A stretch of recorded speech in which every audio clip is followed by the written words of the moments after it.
La France est debout, rend hommage, rougit de bonheur au rythme des performances dorées du Racing Club de Lens. Lens est champion de France pour la première fois de son histoire. Retour sur une saison merveilleuse.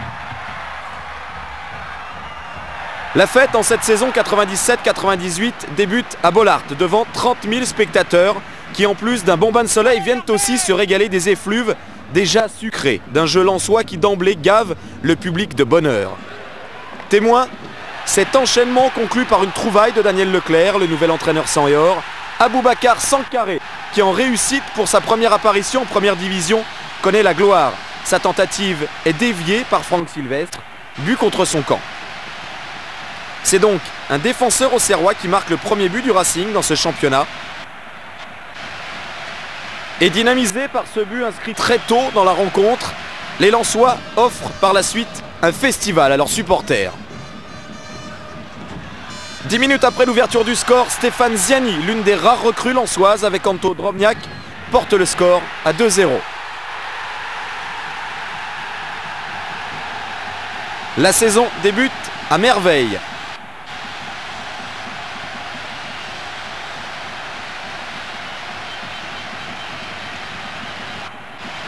Rien ne semble en mesure de venir troubler l'embellie lensoise, même pas le buteur auxerrois Stéphane Guivarch, qui ne trouvera le chemin défilé qu'un peu plus tard dans la saison. Les Lensois, eux, très en verve, s'illustrent encore dans les derniers instants de cette rencontre face au vainqueur de la Coupe Intertoto. Vérel scelle le score, 3-0. Tout va bien à Bollaert. Au soir de cette première journée, Lens est leader du championnat de France.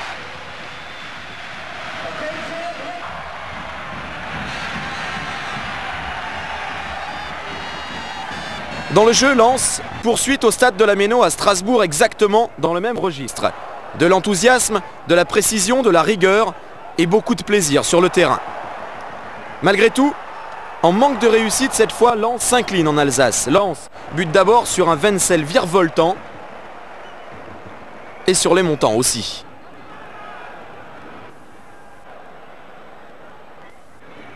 Drobniak puis Vérel se désole alors que les Strasbourgeois sont complètement débordés par les accélérations lensoises.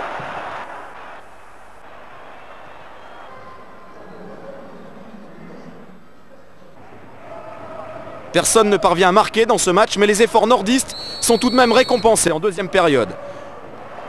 Le bouillant Tony Vérel fait preuve de toute sa puissance et de toute sa générosité. À l'heure de jeu, Vérel donne l'avantage aux siens à la Méno. Vérel confirmé dans les cœurs lensois comme l'un des grands chouchous du public.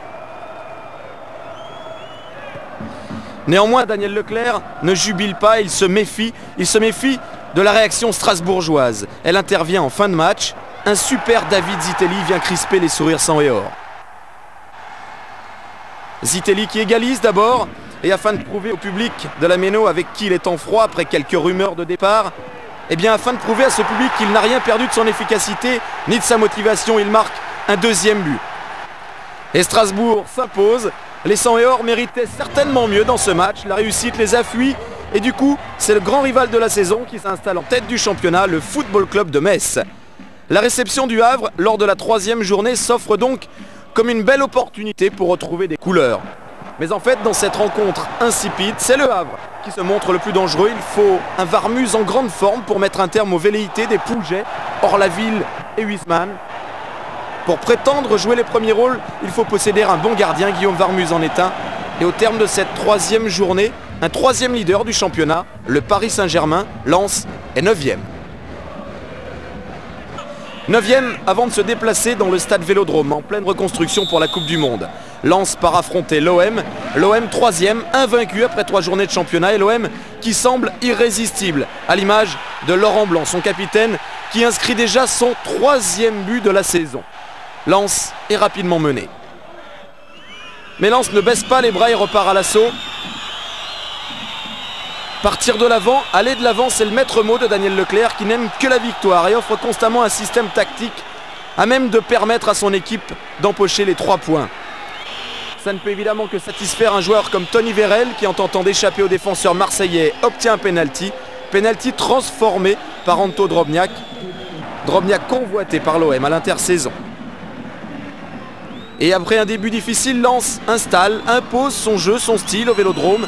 Vérel et Ziani embarquent, prennent à revers presque toute la défense. Seul Laurent Blanc est présent au point de pénalty. C'est insuffisant. Drobniak marque encore et Lens prend l'avantage. 2-1.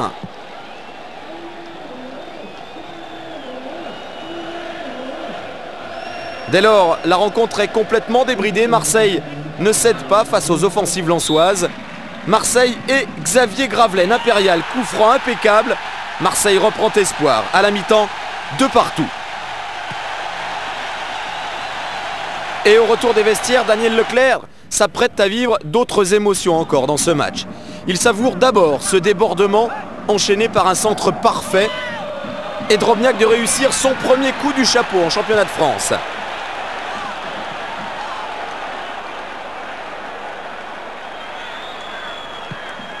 Pour le plaisir, ce débordement, le centre de la Shore et la réussite retrouvée de Drobniak.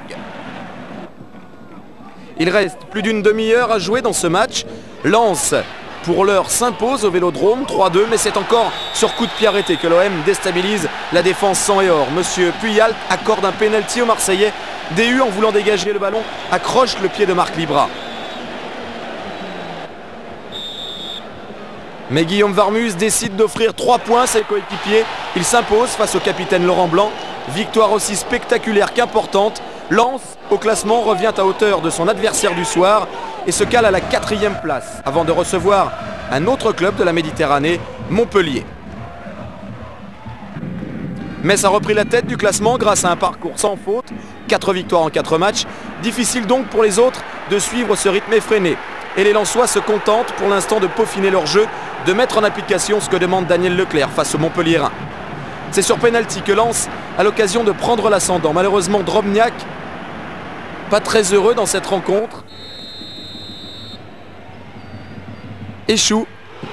Et comme contre le Havre, Montpellier vient chercher un nul 0-0 à Bollaert.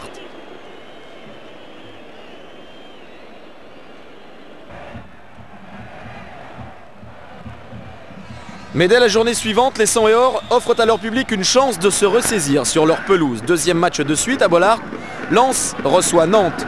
Rencontre pleine d'entrain. Il ne manque que des buts pour combler entièrement Daniel Leclerc. Le coach lensois n'est une nouvelle fois pas servi malgré le nombre d'attaques de part et d'autre. Personne ne trouve l'ouverture, ni le Nantais Leroux, ni plus tard Philippe Brunel.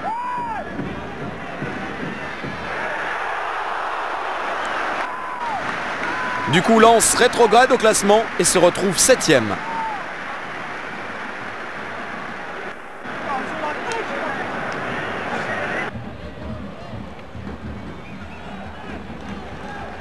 Septième journée, le déplacement à Guingamp s'annonce délicat. Les Bretons réussissent un bon début de compétition. Et en fait, très vite, les Guingampais prennent l'ascendant sur Wallem et ses partenaires. C'est d'abord le défenseur latéral Nicolas Laspal qui trompe Guillaume Varmus. En fait, le Racing est surpris par un aspect du jeu dans lequel il excelle, la rapidité d'exécution. Témoin cette offensive menée tambour battant, au terme de laquelle Anthony Bancarel place sa frappe. Titulaire pour la première fois cette saison, Bancarel porte le score à 2-0. 2-0 à la mi-temps, il reste 45 minutes pour se refaire une santé. Et d'entrée de 2e période, Ziani sème le trouble dans la défense adverse. Confusion. Et en revenant défendre, le malheureux Jérôme Foulon marque contre son camp. Sans conséquence néanmoins pour Guingamp qui s'impose. 2e défaite de la saison déjà pour les Sang et Or et une 10e place au classement. La situation avant d'aborder cette 8e rencontre du championnat n'est pas catastrophique, mais Lens ne peut pas se contenter de bien jouer, il faut marquer des points. La réception de Toulouse, l'un des promus, est une aubaine. Et au beau jeu se mêle l'efficacité. C'est le Tchèque Smisser qui, au terme de ce superbe mouvement, inscrit son premier but du championnat. C'est un but qui fait du bien aux Lensois, qui n'avaient pas mené au score depuis 3 journées. Depuis la victoire à Marseille.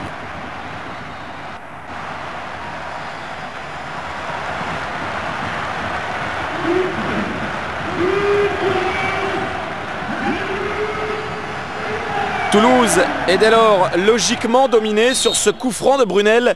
Teddy Richert garde un peu de suspense, suspense réel.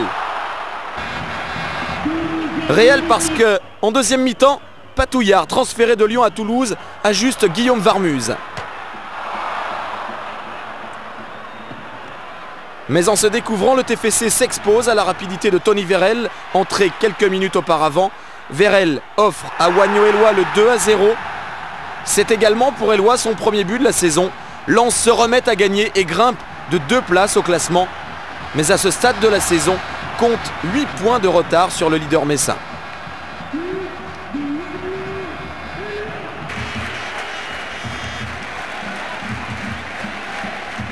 Pour cette 9e journée, le coup à jouer est beau pour les Lensois qui disputent un match en retard à Lyon. Beaucoup à jouer parce que quelques-unes des équipes qui précèdent le Racing au classement ont chuté. Les 100 et or en sont conscients et très rapidement à Gerland prennent l'ascendant grâce à un corner sur lequel DU bien placé peut tromper Grégory Coupet. Le premier but dans ce championnat pour Frédéric DU.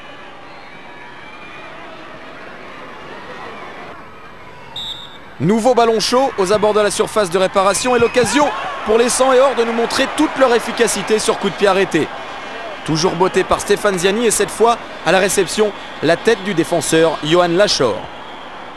Et c'est pour ce jeune joueur formé au Racing son tout premier but en première division. Il permet aux 100 et or de mener 2-0 sur la belle pelouse de Gerland. 2-0 c'est le score à la mi-temps et les affaires lyonnaises ne s'arrangent pas par la suite. En début de deuxième période, Stéphane Ziani se joue de la défense rhodanienne. Ça tourne à la démonstration.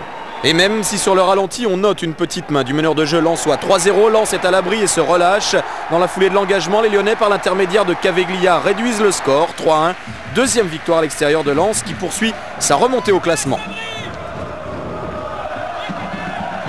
Quelques jours plus tard, c'est un promu qui se rend à Bollaert, la Berrichonne de Châteauroux, promu accrocheur, très accrocheur même, qui pendant plus d'une demi-heure fait barrage aux attaquants lensois. Seul Brunel, à la 33e minute de ce match, parvient à prendre de vitesse son adversaire et à offrir ce ballon à Stéphane Ziani, 1-0, troisième but du championnat pour Ziani.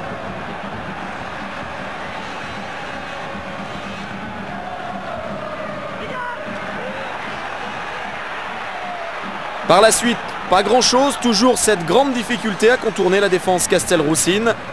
En fin de match, Eloi aurait pu doubler la mise, mais le poteau repousse sa tentative. Petite victoire. La troisième consécutive qui permet aux 100 et or de rester quand même dans le haut du tableau. Pour la 11e journée, les Lensois se déplacent chez une autre formation. Très en vue en ce début de championnat, les Girondins de Bordeaux. Troisième à 3 points du FC Metz et qui compte 2 points d'avance sur le Racing. Les deux formations sont en confiance, mais ce sont les Girondins qui débutent le mieux ce match. Le jeune Diabaté, dès la 8e minute, donne l'avantage aux Marinés Blancs. Beaucoup de beaux jeux dans cette première mi-temps, surtout côté bordelais. Lens s'incline une deuxième fois dans cette première mi-temps. François Grenet est venu tromper Guillaume Varmuse. Varmuse qui en deuxième période voit des Girondins toujours aussi virevoltants au grand désarroi de Michael Debève. Des Girondins qui poussent les défenseurs à la faute. Celle-ci est fatale à Jean-Guy Wallem, invité par Monsieur Sars à quitter la pelouse avant tout le monde. Réduit à 10, les 100 et or ne se font plus guère d'illusions et à la dernière minute, un contre de Sylvain Wiltor relayé par Lilian Lasland permet au stopper Savelic de venir corser la note. C'est la première fois que Lens prend 3 buts dans ce championnat. C'est la 3e défaite lensoise, petit coup d'arrêt.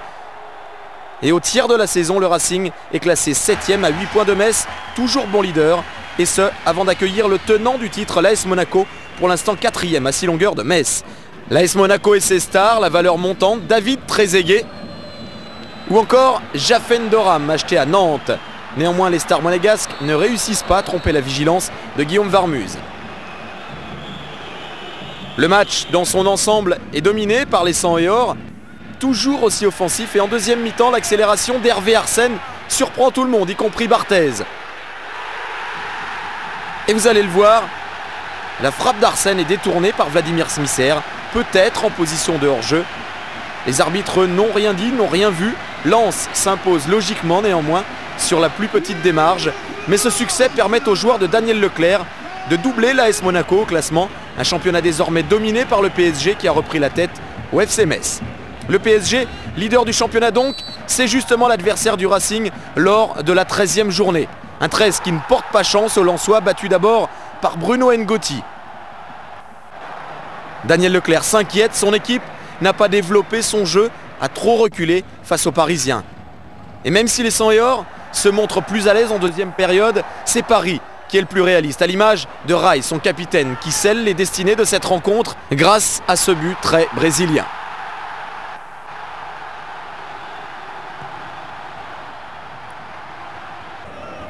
Et le PSG aurait même pu obtenir un succès plus large encore si Laurent Fournier avait été un petit peu plus chanceux. Le PSG s'échappe en tête avec 3 points d'avance sur Bordeaux, brillant deuxième, et Metz qui cède du terrain et se trouve troisième à 4 points. Des Lorrains qui sont les nouveaux adversaires de Lens pour cette 14e journée. Un début de match en demi-teinte et le Grand Blond demande à ses joueurs d'enchaîner un peu plus rapidement les mouvements. Il est servi sous l'impulsion de Smisser et DU. Lens pousse. Drobniak, lui, échoue sur Letizy, mais le gardien messin ne peut rien sur la reprise de Ziani. Dans ce bras de fer entre ceux qui vont devenir les 2 candidats au titre, c'est Lens qui prend l'avantage.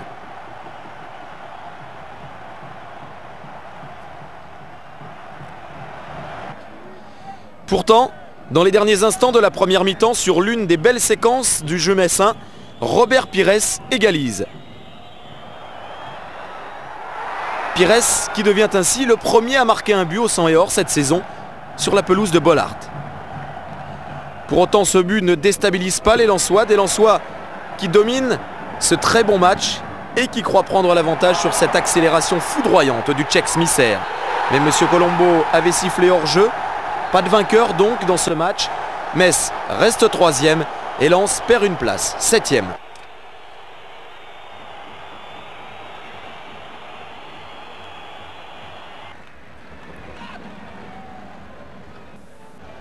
Lens, qui compte 8 points de retard sur le PSG, leader du championnat, ne doit plus perdre beaucoup de points désormais, même si l'objectif à cette période n'est pas le titre. Un déplacement à Rennes où il est toujours très difficile de s'imposer, d'autant que Rennes, qui végète dans le bas du tableau, a aussi besoin de points. Néanmoins, Anto Drobniak est le premier à signaler et ouvre le score dès la 3e minute de jeu.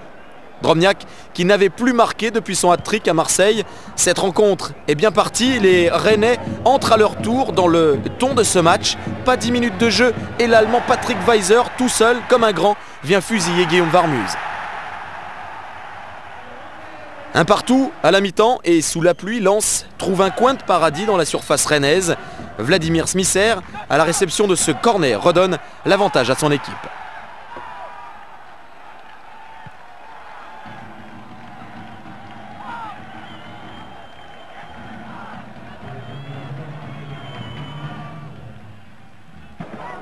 C'est également sur corner que Rennes réagit. Frappé par Bigné, ce corner est repris par Gousset. L'indécision reste totale dans ce match. Rennes est tout proche de s'échapper sur ce centre vicieux de Darcheville, mais Varmuz reste concentré.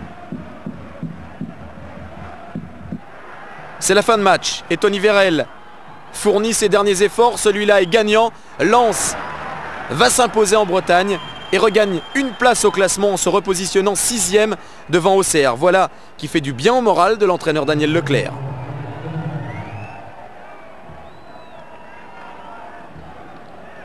Qu'on a montré des choses intéressantes, qu'on a été un peu en réalité avec ce qu'on fait à Bollaert. Et puis moi, je pense que ça doit être notre vrai visage maintenant à l'extérieur, avec un peu plus de sérénité, je dirais, à certains moments, parce qu'on a les possibilités, on a les moyens. Marquer 3 buts à Rennes, marquer 3 buts à Marseille, marquer 3 buts à Lyon. Il faut qu'on soit omnubilé par cette volonté de jouer notre jeu à l'extérieur. De son côté, Metz gagne encore et se retrouve à égalité de points avec le PSG en haut de tableau. 16e journée est certainement l'un des matchs les plus fous à Bollaert. Une avalanche de buts dans ce duel contre l'AS Cannes. Dès la 11e minute, sur un nouveau déboulé de Smisser, Drobniak marque son premier but sur la pelouse de Bollaert. C'est un événement. But important psychologiquement pour le Monténégrin qui attendait impatiemment de marquer à domicile devant son public.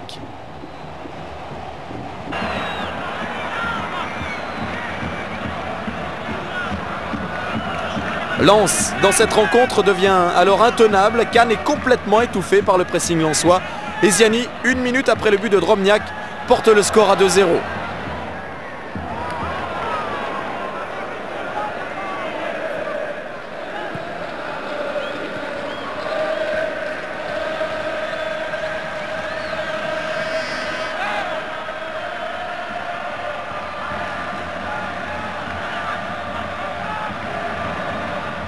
Ziani, Drobniak sont encore les artisans de ce qui se passe sur ce corner. Ziani dépose ce ballon sur la tête de l'avant-centre et 3-0 après seulement un quart d'heure de jeu.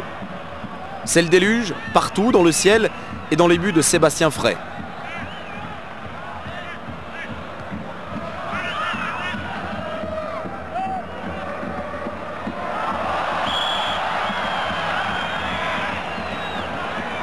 Et ça n'est pas terminé, 22e minute, au tour de Michael Debève de déborder.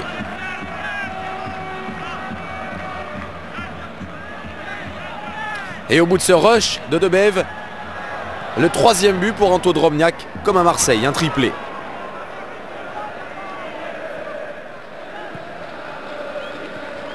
Lens semble avoir largement la main mise sur ce match. Seul petit bémol de ces 45 premières minutes, cette offensive orchestrée par Brahim Mdani. Ensuite, le centre du Valenciennois, Laurent Leroy. Et finalement, la tête du Suisse, Marco Grassi, qui porte le score à 4-1 juste avant la mi-temps. Daniel Leclerc au vestiaire a demandé à ses joueurs un peu plus de concentration, de rigueur et de ne surtout pas tomber dans la facilité. Et pourtant, les Lensois se font une nouvelle fois piégés par la tête du grand Grassi. Cannes revient fort, très fort dans ce match et domine désormais complètement la rencontre. Une nouvelle offensive et encore Marco Grassi. Cette fois tout en finesse. Et Cannes n'est plus qu'à un but. C'est le coup du chapeau pour le Suisse. Le coup de massue sur le banc lensois, de plus en plus inquiet. Il y a de quoi. Les 100 et or lâchent complètement prise et comble de malchance, témoin de la grosse fébrilité lensoise, Jean-Guy Wallem marque contre son camp. Les deux équipes se retrouvent à égalité 4 partout à 4 minutes du terme de cette rencontre. Alors, les Lensois jettent leur dernière force dans la bataille et Vladimir Smisser obtient un pénalty dans les dernières secondes sur cette faute de Ludovic Janel, inespérée.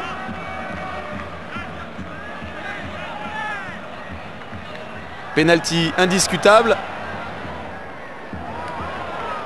Et finalement, Stéphane Ziani offre la victoire aux Lensois. Le calvaire est terminé, place au sourire. Les 100 et or l'ont échappé belle, c'est vrai. Ça permet en tout cas de rester au contact des meilleurs au classement.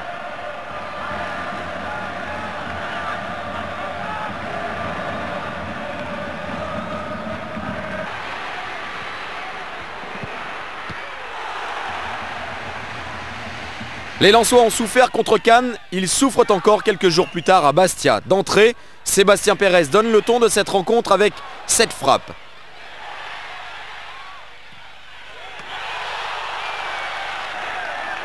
Et ensuite, Pérez se signale dans la surface. Il faut un super Guillaume Varmuz. Il faut surtout que le Racing se reprenne. C'est fait avec DU qui trouve Ziani dans la surface. Autour d'Éric Durand de réaliser un grand arrêt. 0-0 à la mi-temps, mais tout de suite, dès le retour des vestiaires, Prince réussit un festival et se joue de la défense.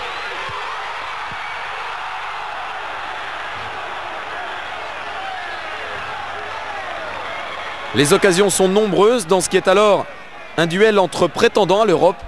Une nouvelle en faveur de Bastia. Toute la puissance de Frédéric Mendy, malheureusement pour lui, le poteau. Bastia s'impose quand même. Et à la mi-championnat, Lens est 6e à 6 points de Metz qui a reconquis son siège de leader.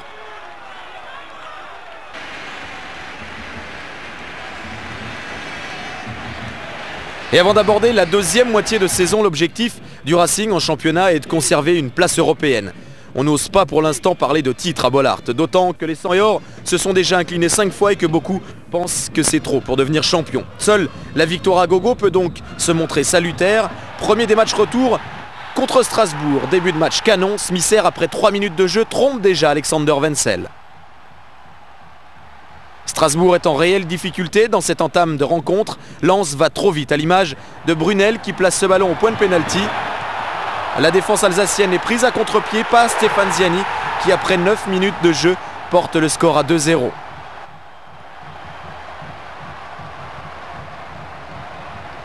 C'est de nouveau l'embellie sur la pelouse de Bollaert. Au jeu collectif bien léché s'ajoute l'efficacité. Et ce sont les Strasbourgeois qui en font la cruelle expérience. Mais les Alsaciens n'abdiquent pas. Sur un petit moment d'égarement de l'arrière-garde lensoise, Stéphane Collet réduit la marque. Juste après le quart d'heure de jeu, le score est porté à 2-1. D'un but à l'autre, le ballon voyage allègrement sur cette longue touche de DU. C'est Wenzel qui est en danger. Un petit coup de patte de Drobniak, mais le score n'évolue pas. Wenzel qui, quelques instants plus tard, réussit un exploit face à son compatriote Vladimir Smisser. Chacun y prend du plaisir, et surtout le public, qui se ravit des accélérations incessantes dans cette partie. Le rythme ne change pas en deuxième période, autour de Michael Debev de s'en donner à cœur joie. Alors, Strasbourg craque, et son défenseur Philippe Raschke est poussé à la faute. À moins d'un quart d'heure de la fin, les Sang-et-Or prennent un avantage définitif.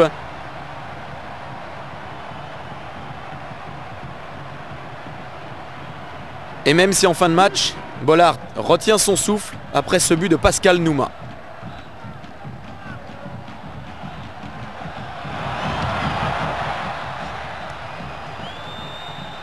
Bollaert se libère, Lens grappille une place, se classe 5e, mais surtout réduit les écarts avec ses devanciers.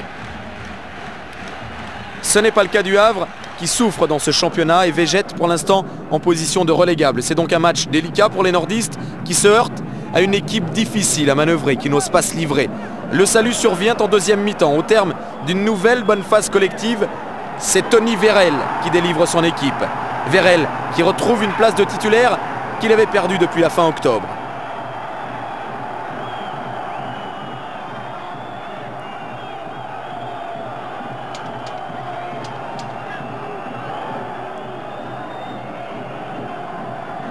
« 1-0 et Lens n'en reste pas là dans ce match. Afin de mieux protéger encore ce résultat, Lens continue d'attaquer par la suite. Et en toute fin de match, encore sur un centre de Michael Debev, c'est Drobniak qui est à la réception. Mais le Monténégrin est moins heureux que Vérel. Une victoire tout de même qui permet à Lens de conserver sa place au classement sans perdre de terrain.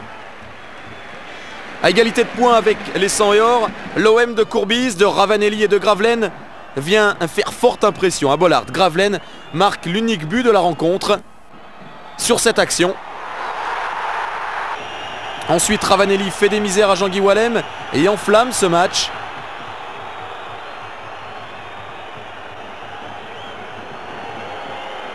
Ça tombe bien pour Tony Vérel qui décide d'en faire autant, mais dans un autre registre. Un débordement de grande classe et malheureusement Brunel ne parvient pas à donner la touche finale à cette action.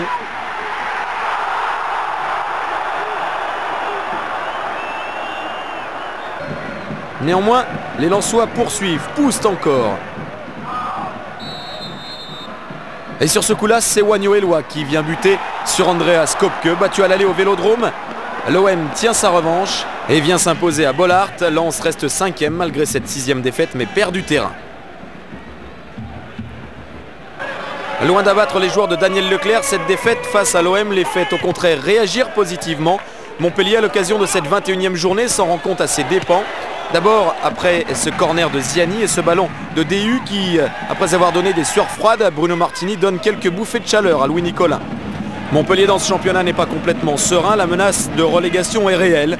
Et les Méditerranéens, même s'ils résistent pendant plus de 70 minutes, s'inclinent logiquement dans le dernier quart d'heure. L'adresse de Ziani, la puissance de Foé, c'en est trop pour Montpellier. L'international camerounais marque son premier but du championnat.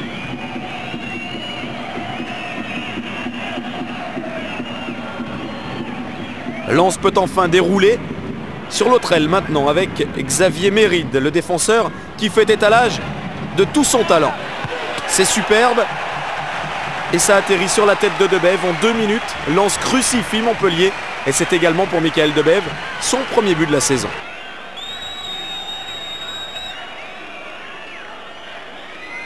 Montpellier fait quand même de la résistance. Frédéric Garny redonne espoir aux siens dans les dernières minutes. Mais Lens s'impose quand même et s'apprête à effectuer son 2e déplacement de suite à Nantes. 22e journée, 22, voilà les Canaries et leur besoin impératif de résultats, besoin de points. Nantes s'inquiète de sa position au classement. Lens ne fait pas de sentiment et semble imprimer son style, sa domination. En tout cas, Wilson Oruma est bien proche d'ouvrir le score. Mais la chance fuit les 100 et or. Elle a choisi le camp adverse. Nantes, qui jusqu'alors a offert plus qu'une belle opposition, se voit récompensé. Christophe Leroux marque l'unique but de la rencontre, peu après l'heure de jeu.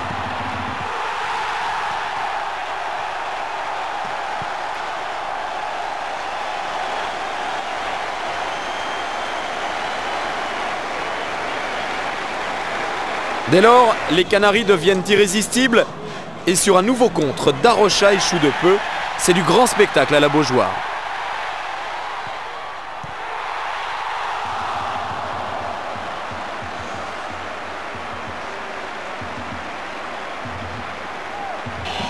Puis Lens à son tour entre en scène dans les derniers instants. Mais Lens touche encore du bois sur cette tête de DU. Le rideau se baisse. C'est la 7e défaite de Lens, un petit peu cruelle. Devant, Metz qui a repris les commandes depuis la dernière journée semble s'échapper et compte désormais 8 points d'avance sur le Racing, toujours 5e. 23e journée, la visite de Guingamp à Lens. Guingamp qui avait posé d'énormes problèmes au match aller. C'est encore le cas, même si Smisser donne assez rapidement l'avantage.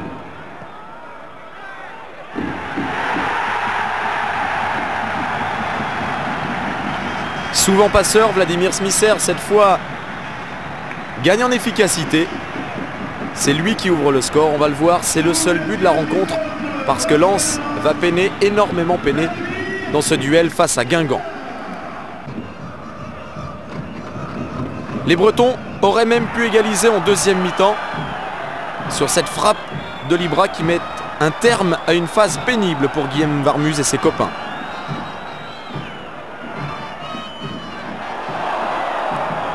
Soulagement, Lens s'en sort finalement. Tout le monde se rassure. Et au classement, c'est plutôt une bonne opération. Metz cale un peu et fait match nul. Plus que 6 points d'écart entre les deux formations.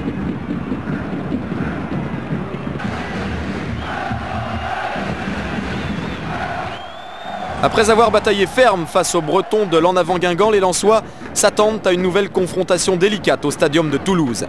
Les promus vendent chèrement leur peau. Il est question de maintien. Mais Lens entre bien dans ce match, à l'image de Stéphane Ziani. Ziani et tous ses coéquipiers investissent le camp toulousain. Et les Lensois s'offrent pas mal d'occasions. Celle-ci fait encore claquer le poteau de Teddy Richert. Brunel pas en veine, mais Drobniak lui vient en aide. C'est l'ouverture du score. À peine une demi-heure de jeu. 1-0. 1-0, c'est également le score à la mi-temps.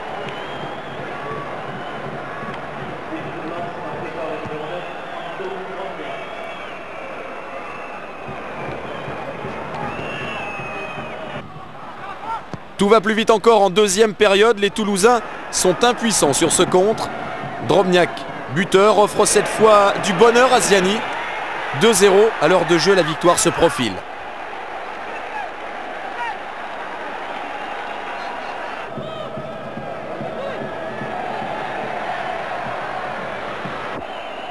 Un succès qui ne semble pas pouvoir échapper aux Lensois. Même si sur l'engagement, ces Lensois oublient un peu leurs adversaires. Moment d'inattention qui permettent à l'Argentin Ruben Rossi de s'illustrer.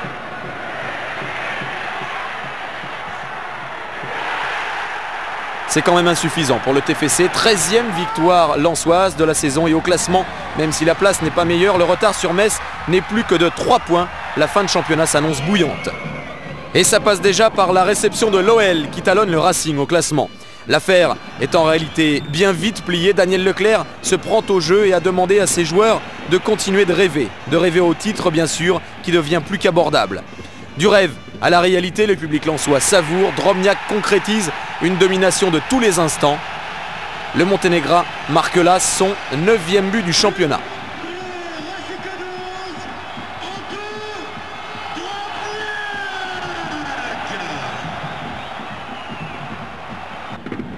Le rythme semble bien trop élevé pour les Lyonnais. Les Gones n'y voient que le rouge feu des maillots sang et or. Coupé, lui, constate les dégâts. Il s'incline une deuxième fois sur cette maître frappe de Michael Debève, mettant un point d'orgue à une offensive splendide.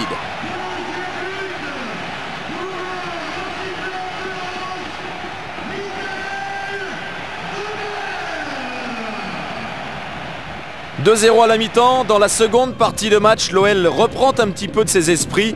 Et Cédric Fourré, à défaut de faire trembler les filets, donne le frisson à Bollaert. Mais à ce petit jeu, Lyon s'expose. Everel, dans les arrêts de jeu, se met encore au service de l'équipe.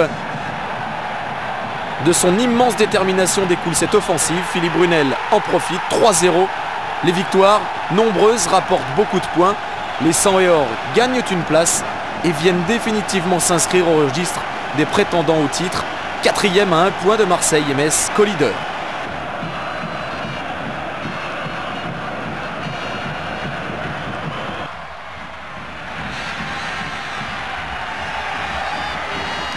Semaine après semaine, il faut remettre du cœur à l'ouvrage. Un déplacement à Châteauroux pour la 26e journée.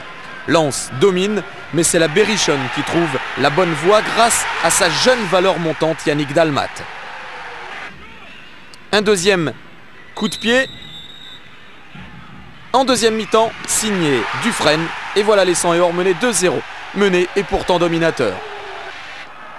Mais les contres Castelroussins sont incroyablement efficaces. Celui-ci est aussi bien proche d'aboutir. C'est encore Laurent Dufresne qui se signale. Seul Tony Vérel parvient à pousser Guéguin à la faute. Lens a le mérite de ne pas baisser les bras. Le pénalty est transformé par Stéphane Ziani. 2-1, c'est le score final. Défaite encore cruelle pour le Racing, toujours très entreprenant. Et devant l'OM et Metz reprennent leurs aises grâce à des succès. 4 points les séparent des Lensois, toujours installés en 4e position. À Châteauroux, Lens a perdu son 8e match. C'est la dernière défaite de la saison. Lens désormais ne perd plus, mieux même va presque tout gagner. D'abord contre Bordeaux. La victoire est longue à se dessiner face à d'excellents Girondins. Mais à l'heure de jeu, Anto Drobniak lance la formidable série qui va mener le Racing au titre. Un Racing qui offre de la joie, qui se fait plaisir. C'est un enchantement.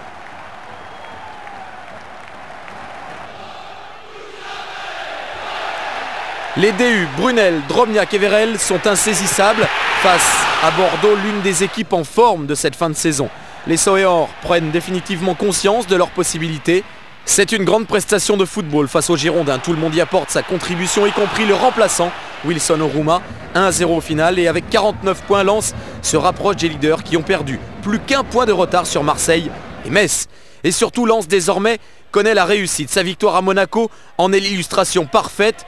Monaco est à égalité de points avec le Racing. C'est un match capital pour les Monégasques qui ont le souci de conserver leur titre. Mais leur domination est laborieuse et la sentence tombe en début de deuxième mi-temps. Ziani est tout heureux de propulser ce ballon dans les filets de Barthez. L'opération est énorme pour les 100 et or. Le Racing se retrouve deuxième, un total de 52 points. Un point de retard sur Metz, seul leader, et ce grâce à cette 7e victoire à l'extérieur.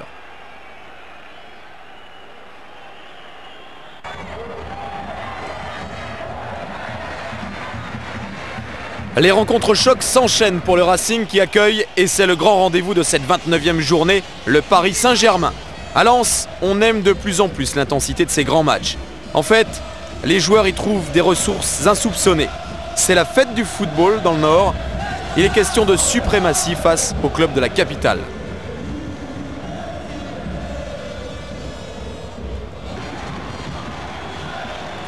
Et en fait, le suspense ne dure pas très longtemps. Sur le premier corner de la rencontre, à la 8e minute, Tony Vérel surgit. Paris est déjà à genoux.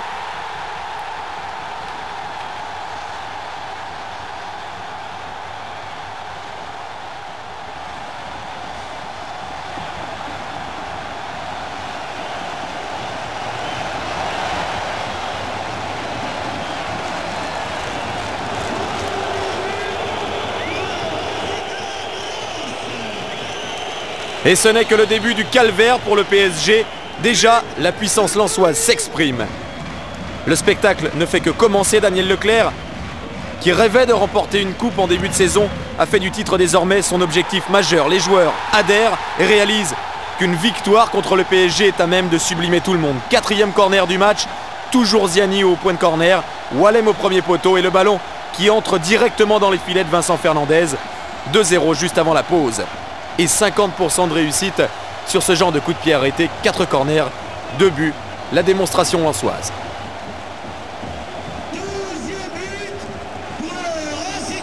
Du délire dans Bollaert qui plonge dans un bonheur fou. Jean-Guy, est-ce bien vous qui avez marqué le deuxième but? Non, je la touche pas, c'est Stéphane qui la met rentrante. La deuxième période ne change en rien la physionomie de la rencontre. Débordant d'enthousiasme, les Lensois continuent de blesser le PSG. Et Lens sait s'y prendre pour faire mal. Sur ce coup franc de Brunel, c'est le Camerounais Marc-Vivien Foé qui ouvre la plaie.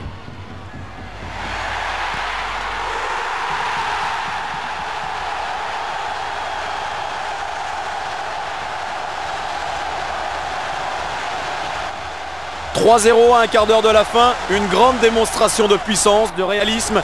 Lens, que l'on connaissait merveilleux sur ses enchaînements collectifs, prouve contre le PSG son efficacité sur les coups de pied arrêtés.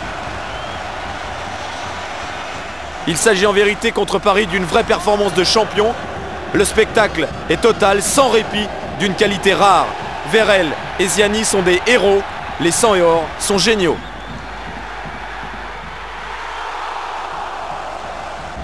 Le public sur une autre planète, le Racing est toujours dauphin du FC Metz qui a aussi gagné. La lutte pour le titre est définitivement lancée entre ces deux clubs. Deux clubs qui doivent s'affronter. Pour beaucoup, c'est sur ce match que se joue la destinée de ce championnat 97-98. Le discours lensois n'a pas changé, il faut gagner dans le plaisir et grâce à la rigueur. Une nouvelle fête du football se prépare. Même si les débats s'engagent timidement, mais Lens ne supporte pas d'être timide. Il faut aller de l'avant. En est-il autrement dans l'esprit de Tony Vérel, lancé par son défenseur de capitaine Jean-Guy Wallem, lui aussi porté aux avant-postes. Metz est averti, Metz n'a pas le droit de se découvrir. Et pourtant, sur ce corner, les Grenats commettent l'erreur, la faute. Irrattrapable, ça va trop vite et trop loin, jusqu'à la tête d'Anto Drobniak.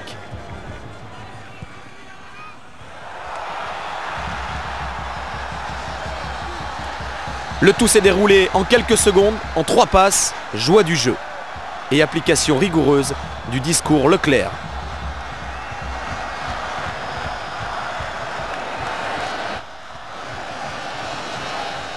Démonstration, Metz est ébranlé, émoussé.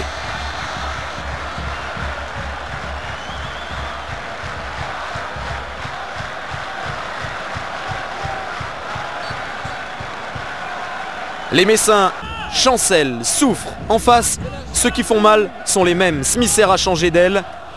Letizy, lui, est toujours sur les talons. Drobniak est un tueur, un briseur de rêve pour les Lorrains qui en 5 minutes cèdent, s'inclinent.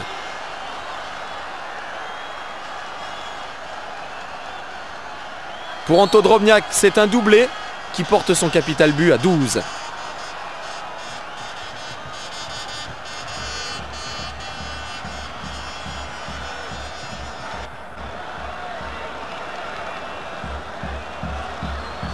C'est donc en sang et or désormais que respire le football français. Les Lensois rythment les soubresauts du championnat. Le Racing Club de Lens, à 5 journées de la fin, s'installe en tête du classement avec 2 points d'avance sur Metz.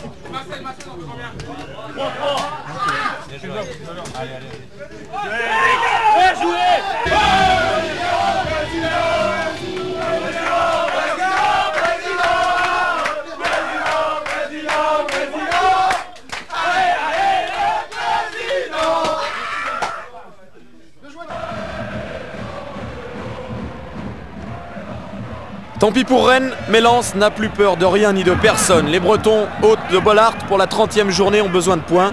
La menace de relégation se précise. Eh bien, tant pis donc, parce que Lens a de la suite dans les idées. La preuve, cette combinaison entre Smisser et Vérel, conclue par le Tchèque. Sur la pelouse, le ballon court, vogue de pied en pied, parce que les Rennais aussi jouent le jeu dans l'esprit. Mais à ce jeu, c'est Lens qui est redoutable.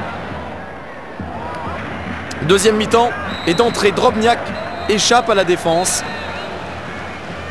13e but du Monténégrin et l'obstacle devient pratiquement insurmontable pour les Bretons.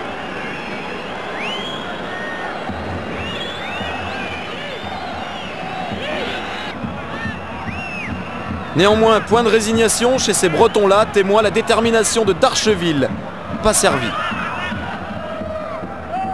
Et encore moins quelques secondes plus tard, le tout suivi par Alex Ferguson, le manager de Manchester.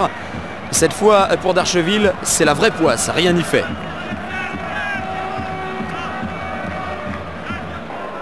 Puis Lens enfonce le clou en fin de rencontre. La moindre erreur défensive est exploitée. Wagno-Eloi, qui vient d'entrer en jeu, se joue d'Ortebise, 3-0. Rennes s'enfonce un peu plus dans le bas de tableau. Et à Lens, tout sourit, la vie est belle. Tout en haut du terril, tout en haut d'une pyramide dorée en vérité.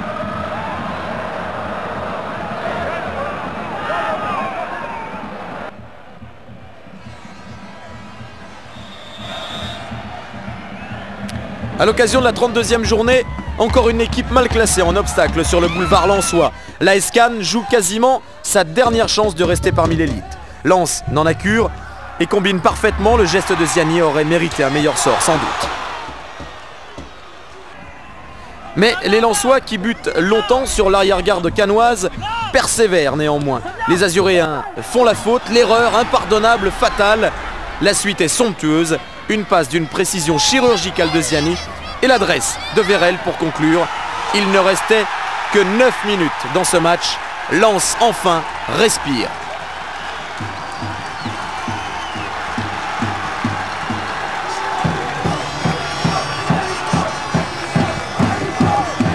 Et dans cette action, partout, la classe.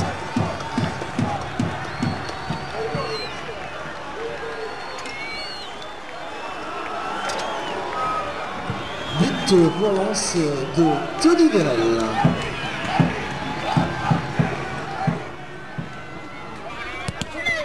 Lens respire donc et Cannes s'étouffe. La fin de match est pénible. Wagno-Eloi ne laisse plus place au suspense. 2-0 à 5 minutes de la fin.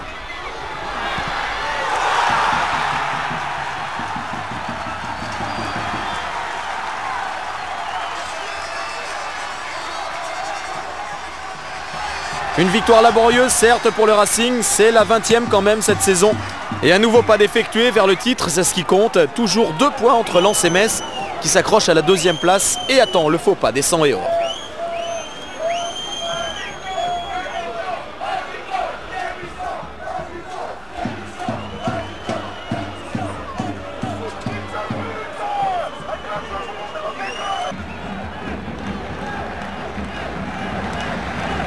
Avant-dernière journée du championnat, c'est le printemps, chaleur dans les cœurs. Bastia vient à Lens pour tenter d'accrocher une place européenne. Résultat, une déferlante sur la pelouse de Bollaert.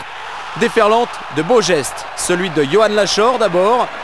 Le ton est donné. Un de ses corners qui réussit si bien au Lensois. La preuve, Vérel ouvre le score face aux Corses. Le 7e but du Grand Tony lors de cette saison.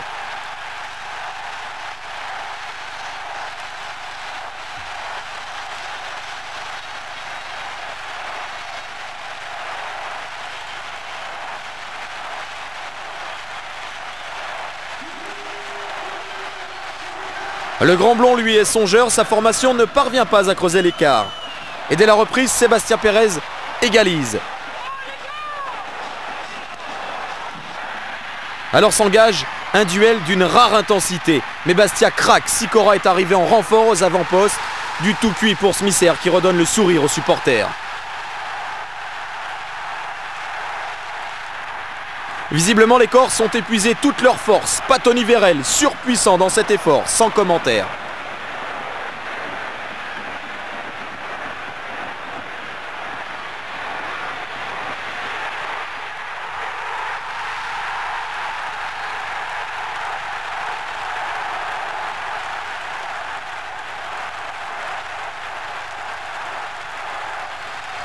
Du grand art chez ce joueur qui a énormément progressé aux côtés de Daniel Leclerc cette saison. Les 100 et or campent devant la surface d'Éric Durand. Sikora lui aussi prend plaisir à apporter son soutien offensif. Les Corses à bout de force concèdent un penalty. Faute commise par le jeune Modesto.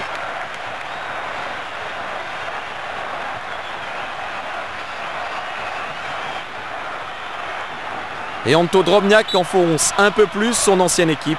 4-1. 4-1 face à Bastia qui jusque-là n'avait pas encaissé plus de 2 buts dans un match de championnat. Et la correction n'est pas terminée. Dans la dernière minute, Tony Vérel parachève son œuvre, son 3e but personnel dans ce match, son 9e cette saison. Lens écrase Bastia, candidat déchu à l'Europe. Lens aurait pu être sacré champion sitôt le match terminé, mais Metz n'abdique pas et dans le même temps est allé s'imposer à Toulouse. Le titre va donc se jouer lors de la dernière journée du championnat de France. Et les données sont très claires au soir de ce samedi 9 mai 1998. Lens, qui se déplace à la Baie des Champs, compte 2 points d'avance sur Metz, qui reçoit Lyon. Auxerre et Lyon jouent leur place européenne, il faut gagner. C'est la priorité pour chacun des acteurs de cette dernière journée. Auxerre et Lyon sont donc des adversaires impartiaux parce qu'intéressés. La Baie des Champs hurle de bonheur à l'idée de vivre une soirée intense.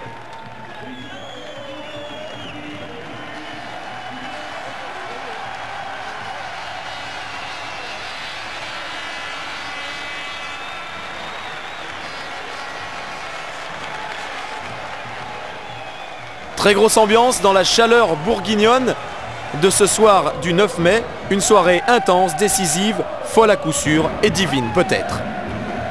Un match de costaud entre bourguignons et nordistes s'engage. Et sur cette première grosse sortie, Charbonnier se blesse au dos. La douleur va devenir de plus en plus forte.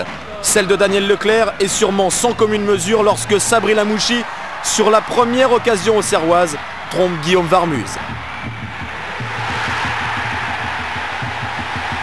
Et comme dans le même temps, Metz mène contre Lyon, Lens se retrouve 2e. Alors, plus que jamais, Lens attaque et domine outrageusement.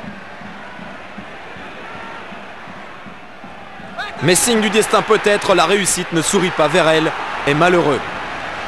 Et Charbonnier, lui, souffre de plus en plus. Auxerre ne parvient plus à sortir de son camp. Aucune solution de relance. Et les Lensois retournent à la charge. Inlassablement, Smisser, Vérel, tout est parfait, même la parade de Charbonnier, héroïque, mais à bout de force.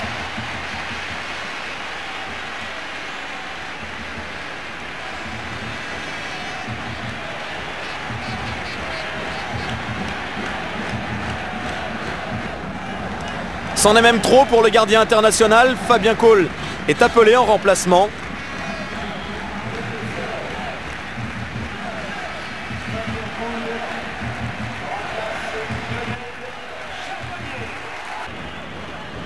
Et après cette interruption, Auxerre retrouve un nouveau souffle.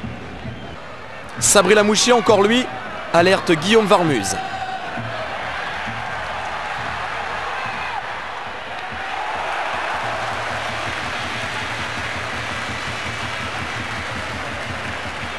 Mais décidément, rien ne peut entamer l'enthousiasme lensois, rien ne peut empêcher les 100 et or et Tony Vérel d'essayer encore et toujours. Sikora vient lui aussi dans la surface sans plus de succès. Manque de réussite inhabituelle chez les Lensois. C'est justement dans ces moments-là qu'il ne faut pas lâcher. Et l'une des grandes forces du RC Lens réside dans cette capacité à redoubler d'efforts dans ces périodes délicates. C'est le championnat qui est en train de se jouer et qui peut basculer définitivement. Et peut-être dans le camp messin sur cette contre-attaque auxerroise conclue, vous allez le voir, par Stéphane Guivarch, le meilleur buteur du championnat.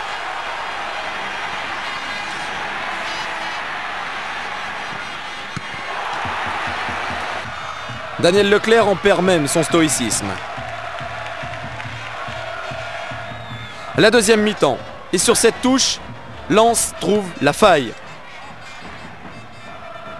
Frédéric Déhu, passeur décisif, passeur génial, répondant à l'appel gigantesque du latéral Johan Lachor.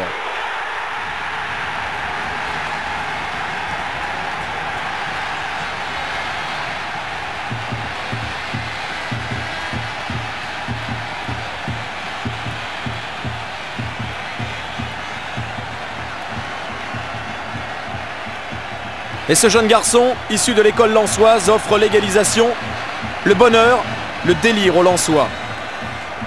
Lens, grâce à ce but, est virtuellement champion de France. Il reste plus d'une demi-heure à jouer et la tension reste intacte.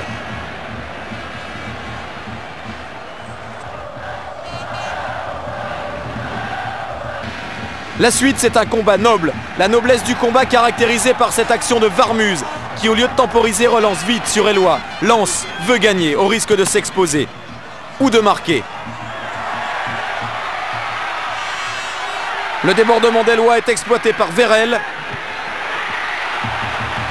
Toujours un partout et les belles paroles ne changeront plus, c'est sûr.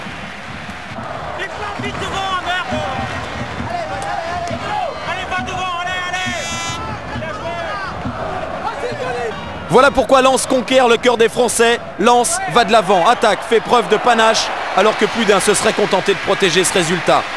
Et ce sont encore les sang et or que l'on retrouve dans la surface adverse. La tête de Foé, la main de Cole, des minutes insoutenables. Et le titre qui se profile de plus en plus. Et puis, les dernières secondes, Monsieur Bata libère tout le monde. C'est la fin. Ou plutôt non, le début. Le début de moments inoubliables, émouvants. De gestes beaux, tout simplement. De paroles dignes, de vraie joie, de cette joie qui est à même de vous mouiller les yeux, de vous casser la voix.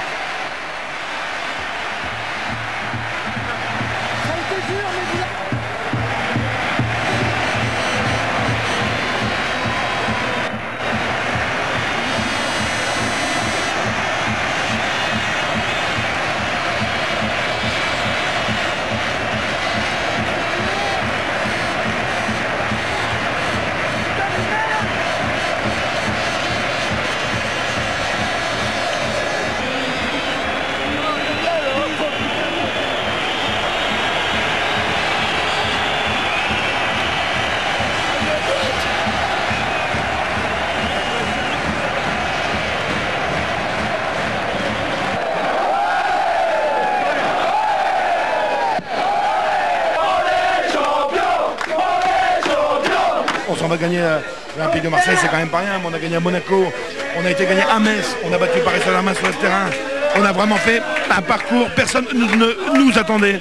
Même après les défaites, après la défaite de Châteauroux, on s'est remis en cause, mais simplement en disant on a perdu un match, mais il reste encore beaucoup de matchs à faire et on a vraiment bossé tous ensemble. Et je crois que le succès de ce soir, c'est le succès des joueurs, le succès de Daniel Leclerc, vraiment le succès d'un groupe qui est un groupe qui méritait, très honnêtement, c'est vrai que je suis un peu chauvin en disant ça, mais qui méritait d'aller jusqu'au bout. Alors vous savez que là du côté lensois on doit nous regarder, ça doit être déjà la fête dans les rues. Là adressez-vous à vos supporters, un petit mot pour eux là. Je crois que c'est la victoire d'un club sympa et enfin on a coché quelque chose à notre palmarès. Donc préparez-vous parce qu'on va arriver et ça va varder. Des scènes de délire en Nord-Pas-de-Calais.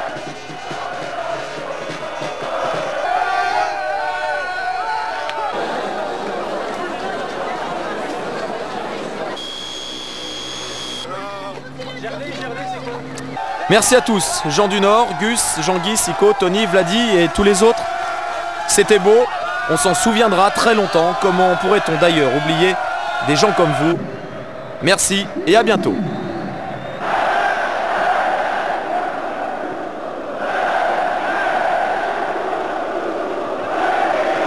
C'est quand même inimaginable, il n'y a pas de match, il est 3 h du matin, et puis il y a au moins 30 000 personnes, il n'y a qu'à Lens qu'on peut voir ça. Bon, peut-être que j'ai dû en rêver, mais c'est pas sûr. Par contre, j'en ai rêvé au début de saison. Je ne vais pas être hypocrite, moi je suis quelqu'un d'ambitieux. J'ai ce côté chiant qui est d'être perfectionniste et de ne pas jouer dans l'anonymat, d'être toujours exigeant au niveau des joueurs. Donc on en a rêvé, mais je crois qu'on en a tous rêvé et ça a été évident lors de la rencontre que nous avons joué à Metz. Et je crois que aujourd'hui c'est un rêve qui se concrétise, c'est 10 mois de travail, ça a passé très vite, c'est formidable, ce sont des moments fabuleux à vivre.